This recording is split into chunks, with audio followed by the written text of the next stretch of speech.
Hello, everyone. We are virtually in Hoover, Alabama, Birmingham metro area at the virtual Hoover Library for the Science Fiction and Fantasy Festival of 2021. And we three that you see on your screen now are what the U.S. government likes to refer to as top men. And so we were brought in today to talk about Raiders of the Lost Ark because this is the 40th anniversary of the first time we ever encountered Indiana Jones and his bullwhip and his hat and Marion and all of that. So we're going to talk about it. And I am joined by two other top men, Bobby Nash and Michael Gordon, and I will let you guys introduce yourself. Michael, since you're on the top row here as I see it, you introduce yourself first. Howdy. Thanks for having me. This is my first time here participating in this convention, and I'm very excited to do so. Thanks for the invite. For those people who don't know me, I am a podcaster and writer. I am the co-host of Earth Station One, weekly pop culture podcast, as well as a comic writer and publisher. I think most people know me for my book Tiki Zombie, which has been in publication for about 10 years now. So, awesome. Bobby. Very cool. Hi, I'm Bobby. Great to be back. Looking forward to hopefully next year we'll be back in person in Hoover. And I'm a writer. I write a lot of novels, comics, things like that. Anybody that's been to the event in the last few years, you may have seen my table there. Thrilled to be here. I can't believe it's been 40 years, though. That makes me feel really old. No, man. I know. I remember watching it, and I'm going to introduce myself in a second, but since you said that, I remember watching it, going home, and then just running around my bedroom, jumping over things. You know, like jumping over snakes, jumping over, whatever, Nazis. I don't know. Because I just wanted to jump over things after seeing this movie the first time. It might have been the first movie that I recall seeing that was that stunt heavy. Yeah. Yeah. I would. Well, I'm the third top man. I'm kind of the bottom man of the top men. I don't know what that means. I'm Allen Plexico, and I've been to this convention pretty much more or less every year since it started, I guess. And I think Bobby probably has too. And I am, of course, the author of the Sentinels superhero novels, the Shattering space opera novels, and, of course, the most recent, the crime novels, Vegas Heist and Miami Heist, of the Harper and Salsa crime family novels, among other things. But I host the White Rocket podcast, and we talk about, movies and books and comics and stuff like this all the time on our show. And so I was very excited to get the assignment to talk about this movie. And I brought these two guys in because I knew they would be awesome additions to talk about it. So what we're going to do is, in our first half or so, we're going to kind of have general discussion about the movie. And then I have a few categories I want to kind of answer, each person to answer, that I think will be a lot of fun. So hang around for that. And it should be a good hour's worth of entertainment about some great entertainment. So nobody said there'd be a quiz. Yeah. Here's a quiz. Fortunately, you're not graded, other than the approbation of your viewers if they don't like your answers. Other than that, you're fine. If I'd have known there was a test, I would have written something on my eyelids. Man, I have a feeling there's going to be a lot of references thrown out today because we all know and love this movie very, very well. So this movie spent 40 straight weeks as a top 10 film, and it was in theaters for 13 months. And I remember because I used to look in the Birmingham News growing up as a kid. I'm from Sylacauga, just below Birmingham, and so we used to get the Birmingham News every day, and I would always look in the theater listings, the movie listings, and see what was new and what was still there. And I remember that there was like a Draft House theater in Birmingham, and it was on there it had to have been that entire 13 months, because I remember at least a year went by and I'm like, they're still showing it. It's like this theater, basically just their business plan went from show movies and sell beer to show Raiders of the Lost Ark and sell beer. And at a time when, this was the only way you could see it. Yeah. It eventually came out on VHS and was huge. It was a huge VHS release, but before that, the only way you could see it was just keep going back to the theater, like Star Wars. So I want to touch on that for a second. What do you guys remember about before it came out, and were you aware that it was coming, and were you aware like what it was going to be, and were you excited about it? Let me start with Mike. What was your kind of thought process before you saw it? Well, that's a step in the Wayback Machine, and unfortunately, the memories are few and far between, especially when it comes to that. Because I was, 10 or 11, I think, when this came out. So, but I do remember the ad campaign in particular. I do remember the in addition to all the imagery that was in the ad campaign, including the poster, if adventure has a name, it must be Indiana Jones, that kind of thing, or the ads on TV. But the big selling point was that this is by the people who brought you Jaws and Star Wars. This is Spielberg and Lucas, who were already by that time household names. And as young as I was, I knew those names. And that was exciting. This is, the time when, as you said, movies would stay there for a long time because that's the only way we could watch them. So I think Jaws and Star Wars were both integral in bringing in the summer blockbuster. And I think Raiders actually was just the third and final nail that just said, this is going to be a thing from now on. Like summer movie blockbusters are going to be a thing. Yep. But oddly enough, I didn't see it right away. I think my family had to go on a family vacation cross country. We went to, I think, Illinois or Minnesota, wherever we used to go back then. And so I picked up, this is so weird, I would never do this now, but I picked up the novelization. And I read the novelization in the car ride on the way to wherever we were going. And so by the time I actually saw the movie, I knew everything about the movie, even some things that weren't in the movie. And yet I still managed to come out of there just loving it from the first minute I saw like the opening of the opening sequence to to today. It's my favorite movie of all time. I'm not saying it's the most perfect movie of all time or it's the best, whatever. But for me personally, it's a movie that I never get tired of watching. And I own, you mentioned that there was no way to get it unless you bought the VHS. I'm the guy who bought it on beta.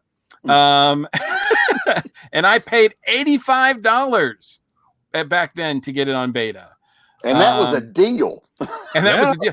And that, absolutely. And that was a pan and scan version of the movie because Letterboxd had not come out yet. So I do own it in, every single format. I own it in beta, VHS, DVD, Blu-ray, Laserdisc behind me, all that stuff. I'm just a sucker for the movie. I love it so much.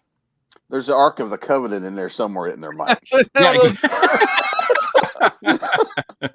that's it. That's where they put it. That's probably true. I feel like I had it on video disc. Maybe I remember I had a video disc player. I talked about it on Twitter lately. I had a video disc player, and I know I had Star Wars and Caddyshack, but I may have had Raiders. I can't. Maybe later on. Bobby, yeah, you can see behind me the video disc is right here, and I've never had a video disc player ever, and yet I still own it on video disc. There you go. That says it all. That's hardcore. I remember the ads for it. I remember very excited because as a Star Wars fan, oh my God, it's Han Solo in another movie. And it was very, the ads really hyped up the action, which, as a young boy, it was really exciting to me. My family wasn't much for going to the movies though. So the first time I saw Raiders was the Sunday night movie of the week. Wow. Oh, wow. Okay. When it came to TV. I didn't actually see Raiders in the theater until about 6-7 years ago. With one of the movie houses that does the retro once a week, they'll do very older movie, and that's when I saw it for the first time on the big screen. So I've seen it like 3 or 4 times now on the big screen. But which it's amazing, even though it's the movie, there's a lot of things that you pick up seeing it large that you miss on the TV. So a lot of good stuff like that. But I do remember being very excited, by the concept. I didn't read the novelization, but I did pick up the comic book, which was written by Walt Simonson and drawn by Klaus Janson? I think it's Klaus Janson, and Howard Chaykin did the cover. Beautiful, beautiful trade. If you can ever find it, it's really good to read. And when I finally saw it, it was like I said, it was a Sunday night movie, which was a big deal in the 70s and 80s. And I remember laying in the living room floor, on my belly, arms up like this, propped up, watching the movie, and I fell in love with the whole premise, the whole excitement. And like you guys were saying earlier, the next day I'm outside jumping over tree trunks and going, man, I wish I had a whip. I want to swing from this to the, So there was there was a lot of that, and it was fun. It's a fun movie. I think that's why you keep coming back to it. It's just very adventurous and fun and just sucks you right in. Yeah, it does. I remember a couple of things. I was reading Starlog every month at the time. Oh, yeah. I remember them. They that mentioned was required reading at the time. Yeah, absolutely. Yeah, that's the internet before we had the internet. That was our internet. It was. Yeah, it was basically Ain't It Cool News and all the comic sites, the movie sites, and everything. But you got little tidbits. You never got like whole articles or whatever like you get now. It was just little tidbits. But they were saying that Lucas and Spielberg together were working on something, and of course the Starlog writers are like, Lucas and Spielberg are working on something together, and everybody's just and so. But then, I'm going to touch on this again in a bit. When it came out, they didn't know what to do with it because it wasn't science fiction or really fantasy, depending on how you look at, biblical stuff, right? And so they had a whole debate over whether they were even going to cover it once it came out. They're like, on the one hand, it's a Lucas and Spielberg thing. How can we not devote covers to this, multiple covers? On the other hand, there's no spaceships, there's no stormtroopers. Yeah, so they're like, should we even talk about it all? And I'll go ahead and say it since I've gone this far. Starlog, ultimately, I remember Kerry O'Quinn or whoever the editor is saying, well, we decided it qualified because when they open the Ark, laser beams shoot out and kill the Nazis. So that qualifies to be covered in Starlog. And I remember I was like, what? I was 13. I remember going, really? Come on. So anyway, but at least they covered it. But yeah, I remember they were saying it was coming, but they weren't sure what it was. They said it was going to be called the Raiders of the Lost Ark or something. And nobody knew what that was because you think Ark, you think animals, you think a big boat. I have to explain that, by the way, in my religion courses every semester. It's not that kind of ark. An ark is a container. It can be a big container that floats and holds people and animals, or it can be a small container that contains stone tablets and angels of death. Okay. So anyway, the TV commercial first hits, and I remember it. I can't find this version on YouTube, but I remember this like it was yesterday. There was that voice of authority that was in some of those trailers, and it showed the numbers on the screen. It said 1975, Steven Spielberg, Jaws. 1977, George Lucas, Star Wars. 1978, Steven Spielberg, Close Encounters of the Third Kind. 1980, George Lucas, The Empire Strikes Back. Now, these two great filmmaking talents have combined their forces to create bum, bum, bum, bum, bum, bum, bum. And I'm just like, I must see this. I mean, how does that not just make guys like you and me, how does that not make us like go to the theater with a tent that day? Yep. It was huge. And man, you doing the music there, that the music play is a big role. I mean, John Williams knows how to get our attention, and that indie theme makes you want to stand up and charge into battle. Well, he makes it so difficult because to pick, like, what's his greatest score? Because you go, well, Star Wars, duh. But then you go, well, but Superman, duh. But Raiders of the Lost Ark. And that's just leaving out just the the most like iconic something's attacking you sound ever of the shark. And that's leaving out everything he did after those. So just within like a 5-year period, he did all those. And Close Encounters, where the basic premise of the movie, it depends on his score. Yeah. On music. Mechanism of the movie. That's right. I mean, I don't think has any, not to go down the John Williams rat hole too far, but has any movie-related figure ever had a run like he had between 75 and the early 80s? Even then, I mean, because it goes before that, it goes after. But my gosh, no, he's the pinnacle. He really is. There's a reason that to this day they're still doing orchestra shows with his music. Yes, and I have been to a couple of them. A couple that he's even conducted, which has been amazing. To hear him conduct an orchestra to play the Star Wars theme or Raiders, there's just nothing like it. I mean, you can put in all the MP3 CDs, vinyl that you want, but that experience of watching him conduct it in full orchestra, man, people get a chance to see it, do it, go, because it's amazing. It's so moving. Yeah, like I say, he had a career before. I mean, he had movies before that. He had movies later, all the way up until almost the present. But yet that run there, that's like a baseball hitter hitting like the home run record every year for like 7 years straight. It's just you don't do it. And it's amazing how little he was recognized for it at the time, because these movies were seen as popcorn films and they were really poo-pooed. I remember that was the year 82, celebrating the 81 movies, was the year that I kind of woke up and thought that, the Academy Awards actually are bogus, because especially when it came to Raiders of the Lost Ark, because it was my favorite movie, it got no awards. And the one that really ticked me off the most was Best Score went to Vangelis for Chariots of Fire. And I was like, who's humming that now? It's true. Yeah. I'm like, short-sighted bigots. Well, and man, as you mentioned with 82, man, what was in the water that year and the year before that many of like great movies that have stood the test of time came out in that like 1 year. Yeah. Oh, absolutely. Well, that was my next question is this came out like the same time as Superman 2 and the Cannonball Run. And I know that all three of us were excited about all three of those movies to one degree or another. It came out the same weekend of Clash of the Titans. Yeah, that's right. That's right. The same day. You could either see Raiders or Clash of the Titans. I saw both of them eventually, but I'm sure I saw Raiders first. But so I just didn't really like Clash of the Titans, so that's why I didn't care for it either. Yeah. But so which one were you guys, Bobby, let me start with you. Which one of those were you the most excited about at the time?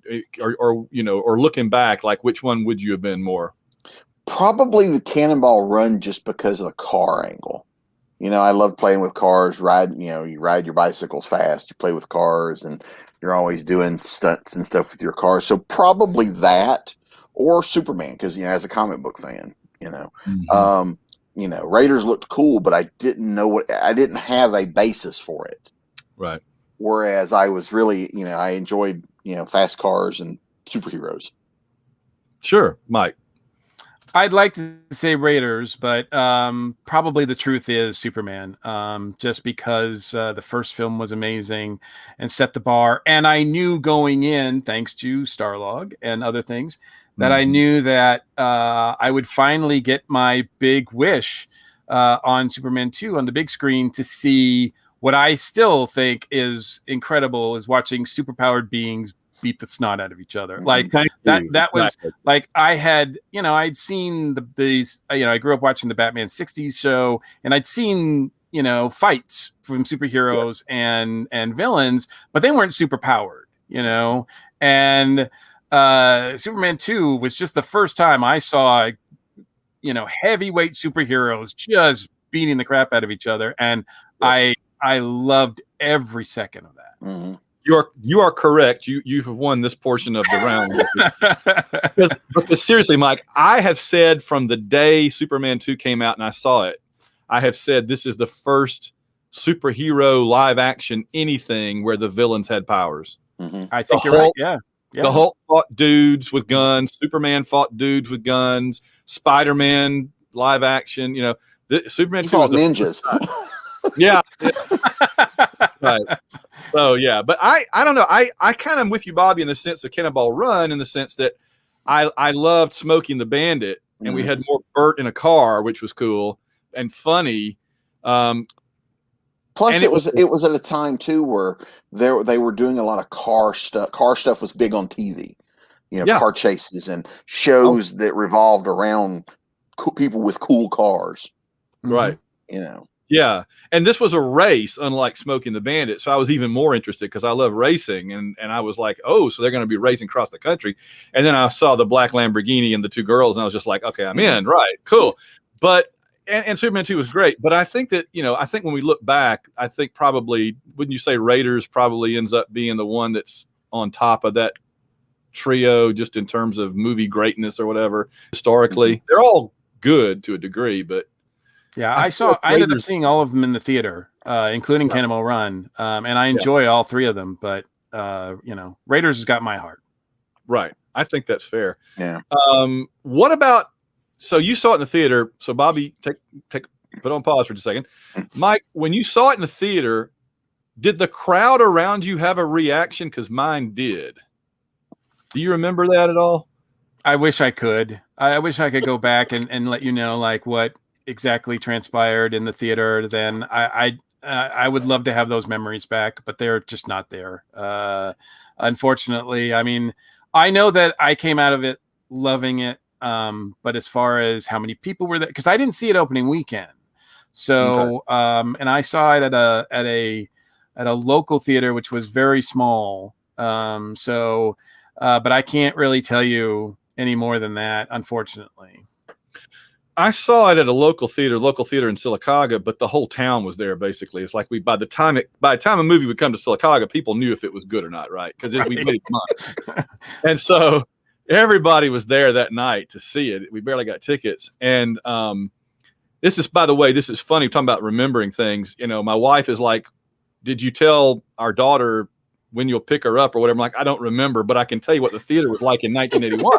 That's absolutely true. It's absolutely true. I remember the whole place was people were enjoying it. People were enjoying it. And then when the swordsman comes out and does the sword thing, which we're going to talk about, and Indy shoots him, I had never been in a room where everybody in the entire room just exploded. It's such a great moment.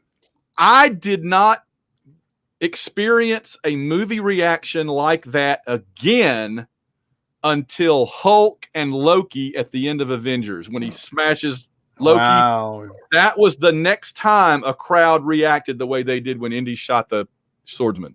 Ooh, imagine if we had reaction video back then like we do now. I know, it would have been incredible. That was unbelievable. Let's see, a couple other, I guess general discussion I want to talk about a little bit. The opening scene. We really didn't know exactly what the movie was going to be like the first time we saw it, what it was supposed to really be, other than they were raiding a Lost Ark. Okay. But, there'd been, Bible study movies going around about finding Noah's Ark. So that's what I was thinking. I didn't know anything about a golden box. I had no idea. I should have paid more attention in Sunday school, I guess. But, as Indy points out at one time, right? I think in the movie. Exactly. But, exactly. Yeah.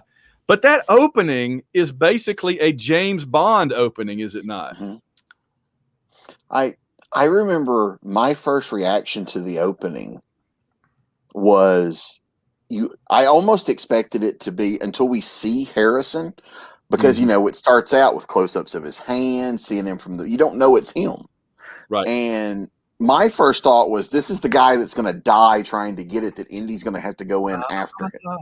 Bobby's already thinking, say, like a writer.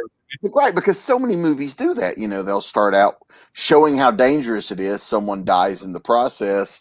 Oh, yeah. Your hero. And so when he does the bit where he turns around and whips the gun out of the guy's hand and he steps out of the shadow, and I'm like, oh, it totally, at that point, all my preconceived expectations went out the window, and I was able to I was just along for the ride. So, and it's a hell of a ride. That opening, as you said, that opening is fantastic, and that opening is not part of the main plot. Like you said, it's a Bond opening. It's a Bond opening, right? But it does give you the history with Belloc, and it tells you who Indy is and what Indy does. Yeah, and what kind of movie this is going to be. It's going to be a roller coaster. This is going to be full of adventure. It's going to be full of traps. It's going to Indy's going to have to use his wits about him to try to get through and solve these mysteries and get to wherever he needs to get. And he's willing to do whatever it takes. If he's willing to do whatever it takes to get this little idol thing that we have no idea what it is, like, just think of what he's willing to do, for something as illustrious as the Ark of the Covenant. Yeah, other movies didn't open with a climactic scene. Only Bond movies had the ending of one movie before the whole other movie. So when you're watching that and going, well, wait, did I come in late? Is this the end of the movie? What's going on here? But right, because at the end of the opening, the plane's flying off into the sunset. Like, that's the end of a lot of movies. But when you consider how well, like, what inspired George and Stephen to do this was, the serials from the 30s and the 40s, and that's exactly what they provided. They're like, well, we have a character here that nobody knows. It's an original character, which was pretty, like, brave of them to do on that front as well. Not just scoop up and borrow a character from the past and use him. Instead, it's a brand new character that we're introducing. How can we do this in a way that by the time we get to the real plot of this movie, people understand and know who he is? And they create this, 10-15 minute sequence that's just, like a little mini movie, like a prelude, that a little, like, first serial that you can that has cliffhangers and everything that you can watch and go, okay, now I know who this guy is, and let's start the movie now. That's right, and that kind of leads me to my next sort of discussion point I want to get to. But speaking of people having incredible runs like John Williams, Harrison Ford was pretty much in a run during this period. He had Star Wars Empire, Blade Runner would come out right after this. And he had, right before Star Wars, he had made pretty much a name for himself doing American Graffiti. I mean, he was a lot of people noticed him in that. But as, of course, it's pretty common knowledge now, but Harrison was not supposed to be in this movie at all. So it was supposed to be Tom Selleck, and then he went off and did some TV movie. I don't know if TV thing. I don't know if anything came of that. I don't even know if anything came of Tom Selleck. Where did he go? They did Monica Friends for a while. And Lucas and Spielberg thought they were screwed. They were like, what are we going to do? Our guys left. What are we going to do? And then it kind of dawned on both of them at the same time. And they're like, the guy's right underneath our nose. Like, they just were like, when it clicked, they were like, and now you can't imagine anybody else in the role. Despite the fact that other people have played the part, you can't imagine anybody else in that. There was an interview where they were talking to Spielberg and Lucas, and Spielberg's like, we were like, what about Harrison? And George is like, no, I've already worked with him. No. And twice. It's like, come on. That's right. But yeah, and I froze him in a block of carbonite. He's off the shelf right now. He's not available. But I guess that was partly cool, though. The people that really liked Harrison Ford and were sad about the ending of Empire, you got some exciting Harrison Ford the very next summer. So this is what Han Solo dreams about while he's carbonite. He's getting ready to Lost Ark. That's cool. Here's my question about the opening scene, though. So at the beginning, you can see that they've clearly taken pack mules through the jungle, and he's got a whole team of guides and brought supplies and everything. How is there an airplane and a pilot right there? Why didn't Indy just, and clearly Indy hasn't been in the plane yet because he doesn't know about Jock's snake. Right. So did he contingency plans? I've just never understood. Why not just fly the plane in with Jock and then walk up to the thing rather than taking through the enemy territory? And I just never been clear to me. But it does look like too at the very beginning he doesn't know where it is. So I think that's because he is consulting the maps, and the guides are pointing him, and they're looking for, because one guy screams when he sees the totem. So he doesn't know where it is. My guess is on the way out, he knows where the river is, and that's where Pierre is waiting for him. Isn't that right? Pierre's the pilot, right? Jock. That's Jock. Okay. Jock was the pilot. Jock wasn't the snake. Okay. Yeah, Jock was the pilot. Sorry, I can see him. Reggie is the snake. Reggie is the snake. That's my best snake, Reggie. And man, talk about great setup for something later. I hate snakes. Totally didn't see that coming. But yeah, so either that or, I mean, if you look at it, he is an archaeologist, but Indiana Jones is also a little bit of a grave robber, so he may have been thinking, okay, once I'm in there, I'm going to need a quick getaway, whether, not even knowing that Belloc was going to show up, I'm sorry. Are you saying that Indiana Jones is a bit of a Tomb Raider? A Tomb Raider. Nice. And X never marks the spot. No. That's right. I don't know. You know what? I understand that. And then over the years, there's a lot of things about the plot and the story that goes on that you're kind of like, yeah, but in fact, I love this movie so much I can't help but get defensive over it.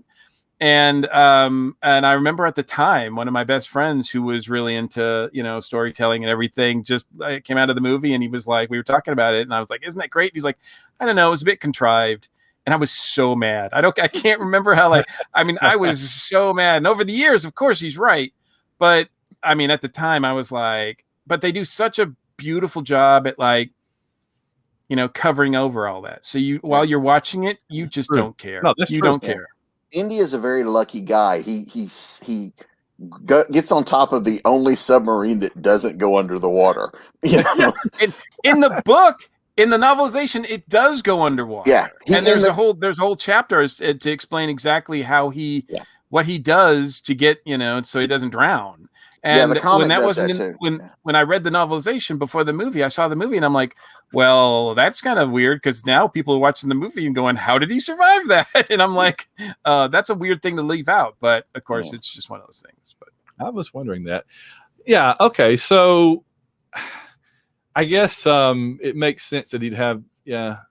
I remember when he ran out of the temple, I was thinking, he's dead. There's no way he escapes from this. And then there's the airplane, and I'm like, oh, he's got a plane. Well, duh. If I'd known that was there, I wouldn't have been so worried, But all the other stuff, the big rolling boulder and the blow guns. And when he falls in front of the boulder, yes, which I don't think was done on purpose. No, I don't think so either. But oh my God, yeah, when he falls, Yeah, I'm in the theater. I'm watching one. Get up! Oh yeah. Oh man. By the way, a little note here. Talking about when they're filming it, I had a note that without Raiders of the Lost Ark, we probably wouldn't have had E.T. because Spielberg sat down with Harrison Ford's wife, Melissa Matheson, and they came up with the idea on the set of Raiders. Mm-hmm. So they must have filmed it pretty quickly then, because they came out within a year of each other, I think. Yeah, I think 81, so. 82. So, but I thought that was interesting. I don't know if that's good or bad. It's good for him. Yeah.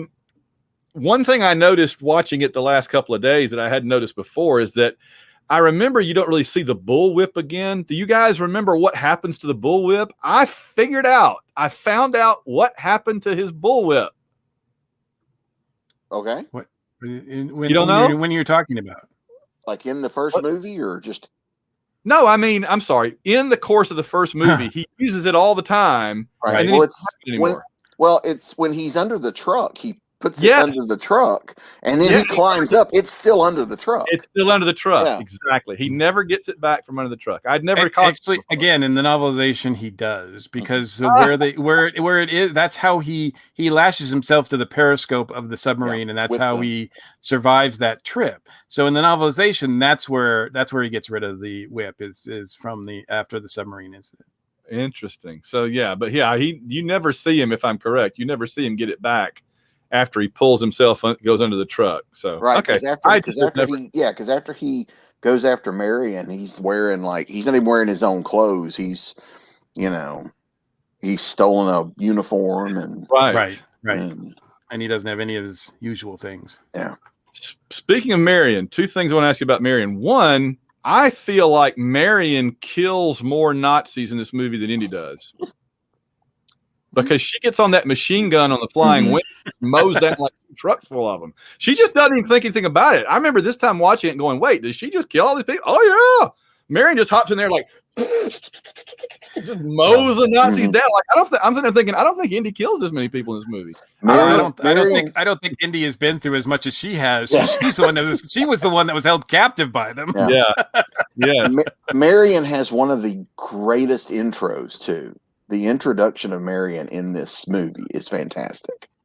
And the introduction of everybody in this movie, every character. We were talking about the beginning when you mentioned, Indiana Jones, the first time we see him. That's one of the best intros of a character. But then, yes, the introduction to Marion is great too. But the villains as well. Tolt is great, Scared me to death. Yep. Belloc is very menacing, and very sleazy. Very sleazy. For a Weasley little dude, he's pretty scary. I still remember Siskel and Ebert reviewing this movie, and I can remember one of them, I don't remember which one it was, when they were talking about Marion's introduction.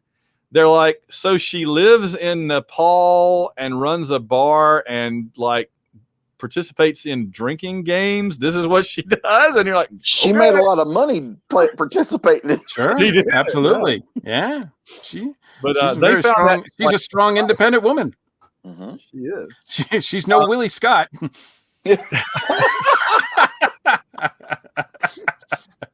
Well, they also someone pointed out that it's like the men in this movie keep trying to dress her up. Have you noticed that? Belloc wants to put her in this one dress, and then the ship captain, I believe, gives her gives her something.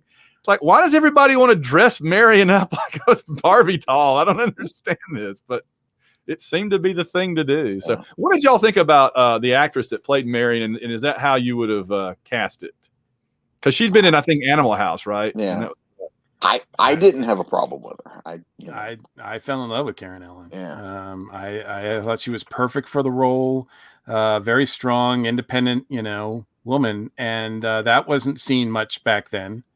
And I thought she did it really well. I wish she had more roles like that, actually. And she, I don't know if we're going to talk about the sequels or whatever, but her presence is missed a lot when it comes to the follow-up movies, I think. Well, she was definitely a good flip side to the coin to Indy. She was, she was the kind of woman that was a challenge for him, because as we saw in other bits, like his students are falling all over him, but those are very subservient girls, and that seems to be what he's used to. Whereas Marion doesn't put up with his crap, No. When they're reunited after all those years, the first thing she does is slug him as hard as she can, and then it's like that's great. And that relationship is a little problematic now to think about. Indy hit on her when she was a teenager. Yeah. That's kind of icky, but Yeah. It was the Apparently 40s. He has plenty of opportunities based on what we saw in his classroom. Yeah. The thing I thought was interesting about her, at the time, she reminded me, having just recently seen Superman, of Margot Kidder in the Lois Lane role. They're both brunettes who are not like conventional bombshells, but they're very feisty. They've got a lot of spirit to them, and they're good counter. They're on good equal footing with their male co-stars, and that was interesting because that's not. I think in a few years earlier, that's not how it would have been done. Right. Because she, as you mentioned earlier, she kills a lot of people with the gun, but in the bar fight, she's like smacking the guy over the head with the burning log. She takes out the one guy who pulls a knife on her. She clubs him with a cast iron skillet.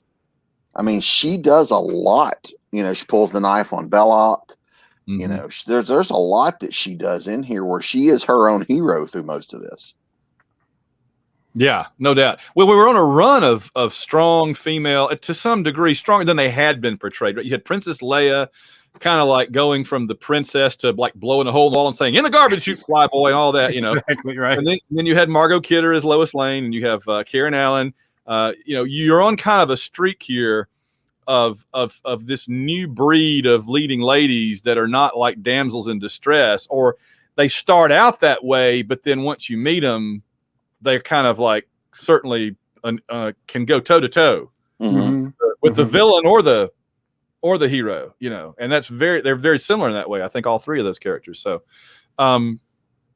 what about what else in the movie before we get into our categories in our last little phase where time flies right along talking about this movie?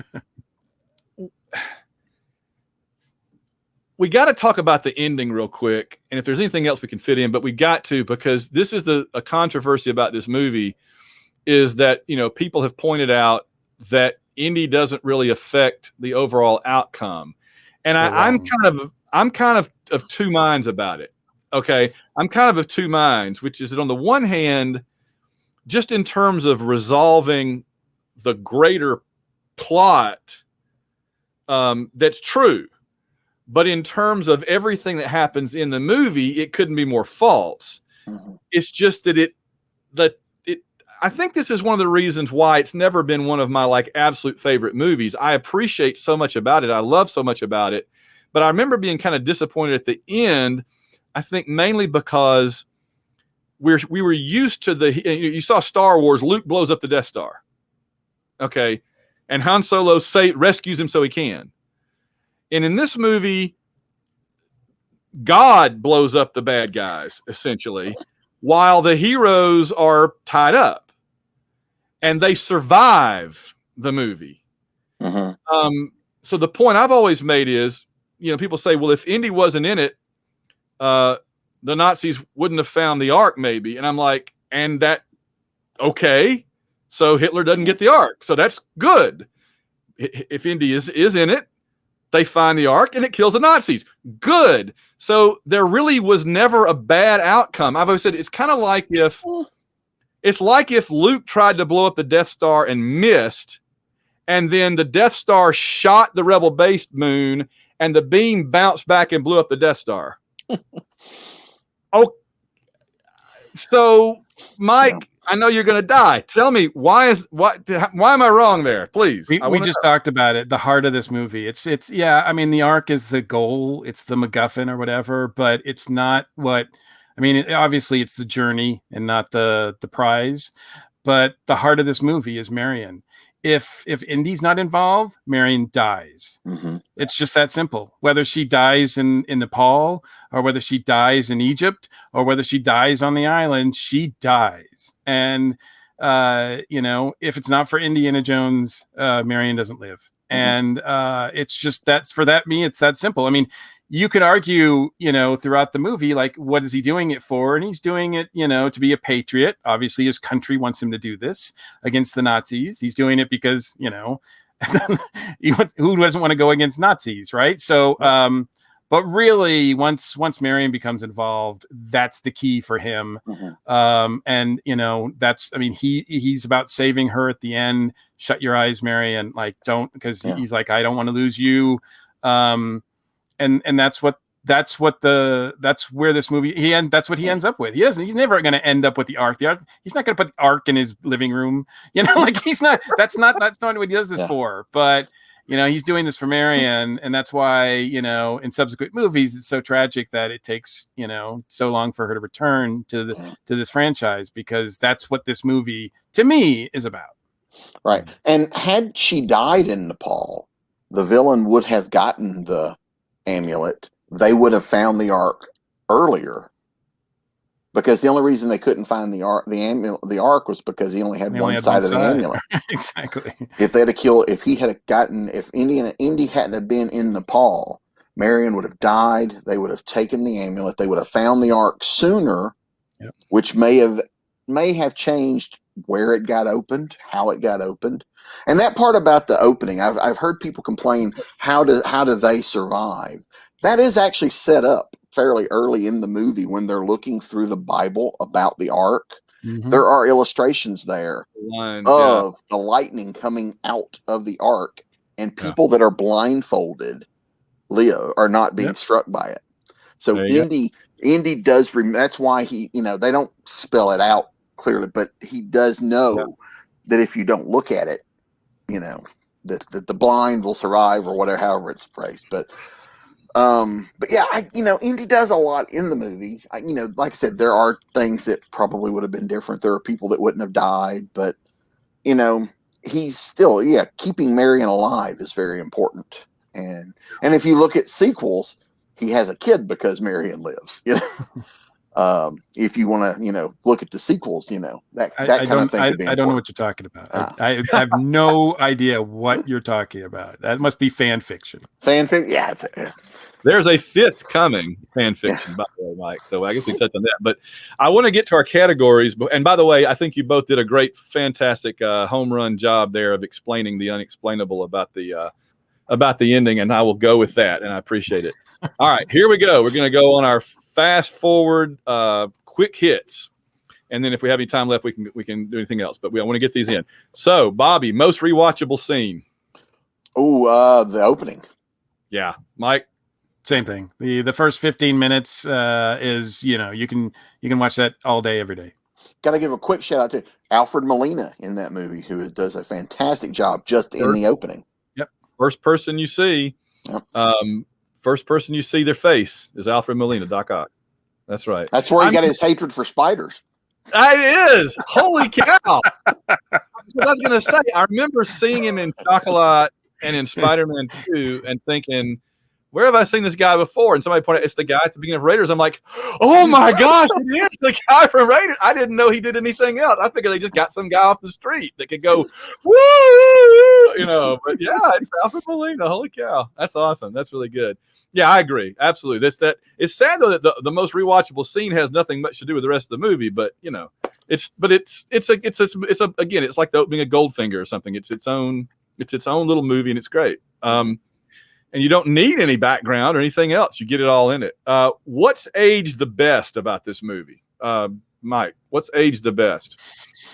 Well, I don't know. To me, it's got a timeless quality to it because it was made in the 80s, but yet set in the 40s. And it has that sort of appeal to it that I think that's what I recently read an introduction to a volume of Hellboy in which Alan Moore said that the thing that Mike Mignola has done with Hellboy is he's brought the sensibilities of Kirby, but he's produced it in a way that this is as good as we remember it being.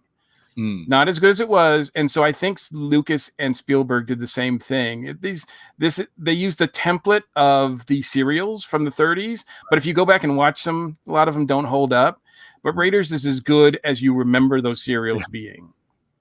Mm-hmm. That's good. Bobby, what's aged the best? Yeah, I you know what? I'm gonna as I love the movie. I think the movie it still stands up. But I'm gonna tell you that the score, the soundtrack, I can still hear the Indy's theme, and I'm transported directly into this, not just this movie, but just a feeling of adventure, and I think that still holds up very well.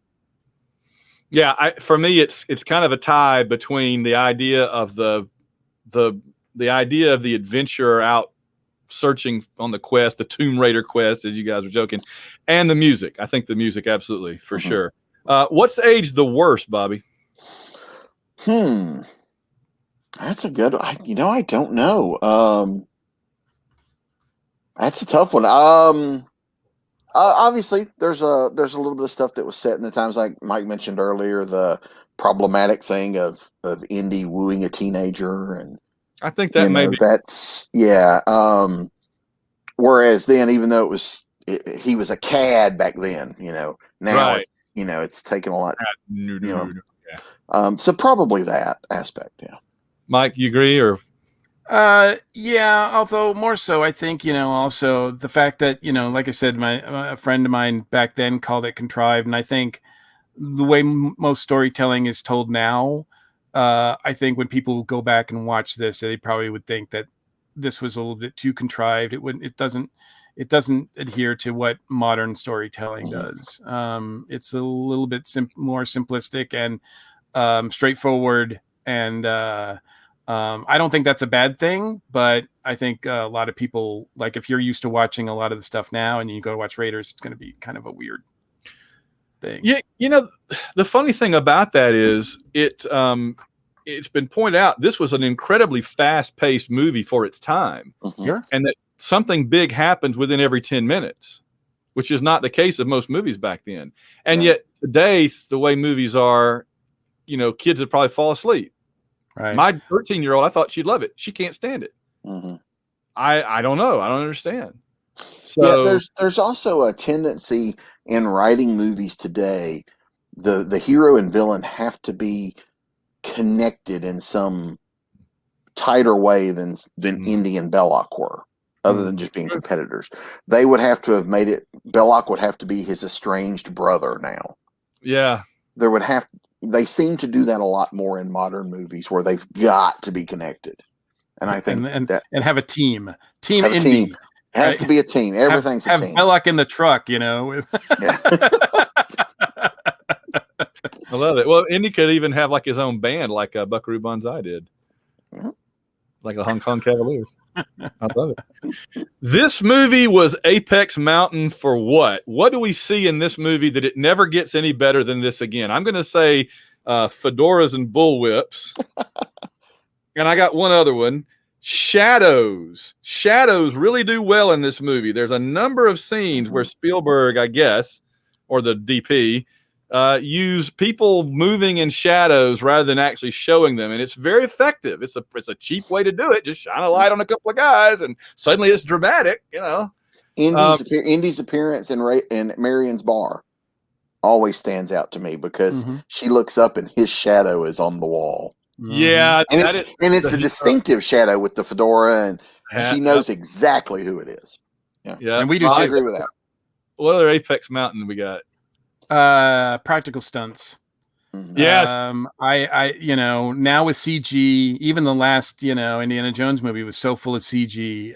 This movie with practical stunts and the chase sequences, I'm hard pressed to find any movie afterwards. I think maybe the Mad Max movies are close, but they're just full of these practical live action stunts that really were kind of risky, and now pretty much nobody wants to do that because it's not worth it.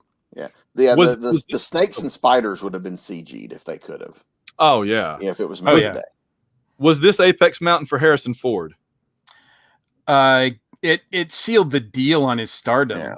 This without I'm not saying without this movie, but after Han Solo, once Indiana Jones comes through, it proved that he was a box office leader and would set his salary as well as his status for the rest of his career. Yeah. Plus, with Han Solo, as big as Star Wars is, there's a lot of people who aren't sci-fi fans who that wasn't a thing. Right. But putting Harrison in a non-outer space movie, my parents suddenly knew who he was. There you go. Yep. Okay. It was an Apex Mountain for John Williams. I mean, we talked about that already, but I think this whole era, He hit the stratosphere and just kept bouncing off the stratosphere for this was another round in that chamber. Well, and also, it was another nice feather in the caps of both Lucas and Spielberg, who they weren't having to prove themselves here, but they did reach a new audience. They did like I said, they were not known for this kind of thing, so it reached a new audience, which I think put them in the mindset of people who weren't necessarily science fiction fans. Because looking at Indiana Jones, you don't think sci-fi, even though there's sci-fi elements to it, unless you're Starlog. Yeah, unless you're Starlog. And then, so they reached a new audience and proved, because this is Hollywood, proved to the studios that they could do something other than sci-fi and horror. That's right. Which probably helped allow them to do, Everything certainly else. other movies that, that the studios might, because, it's the studio system. They go, oh, you're a sci-fi director. That's all you can ever do. You have to prove to them that you can do something else. And I think this was a feather in their cap for proving they could do something else. These are the cartoon Nazis that Spielberg didn't want to do anymore, by the way. And they are pretty cartoony. They're the least I gotta say, these are the least threatening. I mean, Tote is kind of scary, but other than that, these Nazis are on like Sleestack level of threat to me. But that's okay. Could this be a 10-episode Netflix or HBO series, and should it be? You know what? I'd watch the hell out of a 10-episode. I would, but I'm not a big fan of trying to reboot or remake. So, and I don't, if they were going to bring this closer to the serialized format, which every episode was a cliffhanger, then I would be interested. Although I would hope for a different, plot or whatever. I don't know if I would want to see this particular story done that way. But certainly an Indiana Jones adventure done that way would be very exciting. Yeah. I have high hopes for young Indiana Jones, and I enjoyed it for what it was. But I would say this, if you wanted to do it, Sean Patrick Flannery, who played teenage Indiana Jones, is now about the same age Harrison was when he did the first one. There you go. He could easily fall into, I think so. Last question as we run out of time here. Who won the movie? Who won this movie the biggest? Bobby, who won Raiders of the Lost Ark? The monkey. No. No, the monkey. The monkey did not win. No, Harrison. Obviously, I mean, this like I said, this was a big deal for Harrison Ford. This, I think, his career got a super huge boost off of this, because, like I said, Han Solo aside, more people probably think of him as Indiana Jones than they do as Han Solo.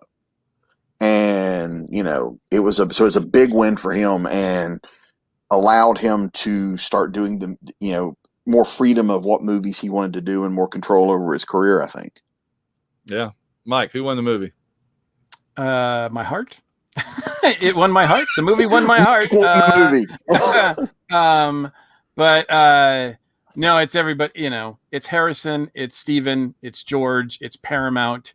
None of all four of those entities have continued success because of this movie, and in some ways lean on this movie and this franchise going forward. I can't think of anybody else out of this movie that really leans on it as much as those four entities. But and Lucasfilm now, I guess, or Disney. I mean, we'll see where that ends up. But I mean, it's so much so that certainly Lucas is not just known as the Star Wars guy. I mean, this is the other thing that he can put out there and go, look, it's not just Star Wars. And Steven, obviously Harrison. It's so much so that whenever another one is being thought about being made, it's like they won't do it without one of those three being involved. I think that you're right, but I think that probably Lucas and Spielberg were doing just fine without it, though it certainly does help them. I think that Harrison Ford probably wins the most out of it. Sure. And I think the other big winner was the Ark of the Covenant, because I didn't know there was another Ark. I had no idea there was a second Ark in the Bible until I didn't pay enough attention in Sunday school. All right, guys, we are completely out of time. I think this has been awesome, and I really appreciate you guys being on board. Thanks a bunch. This was a lot of fun. Yes, thank you. Thank you so much. That was great. All right, we're going to wrap up. See you guys later, Birmingham.